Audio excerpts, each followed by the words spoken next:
Welcome to Telugu TV. Current bill ఎలా చెల్లించాలో అని ఆలోచిస్తున్నారా? అయితే ఈ వీడియోని పూర్తిగా చూడండి. రాష్ట్ర వ్యాప్తంగా కరెంటు బిల్లుల చెల్లింపులను సంబంధించిన తెలంగాణ విద్యుత్ పంపిణీ సంస్థ TGS-DCL కీలక మార్పులు జరిగిన సంగతి తెలిసిందే. దీంతో డిజిటల్ ప్లాట్ఫామ్లు అయిన PhonePe, Google pay, Paytm, Amazon pay లాంటి యాప్ల్లో బిల్లుల చెల్లింపులు నిలిచిపోయాయి.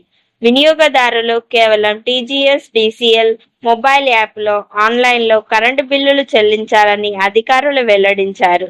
అయితే బిల్లుల చెల్లింపును సులభతరం చేసేందుకు ఈ సంస్థ కొత్తగా QR కోడ్ విధానాన్ని ప్రవేశపెట్టనుంది. TGS-DCL పరిధిలో వినియోగదారుల బిల్లు తీసి వెంటనే వచ్చే బిల్లులో కింద QR కోడ్ను ప్రింట్ చేసి ఇవ్వనున్నారు. అదే QR కోడ్ను స్కాన్ చేసి వినియోగదారులకు ఇక మీదట ఈజీగా తమ కరెంటు బిల్లును చెల్లించవచ్చు.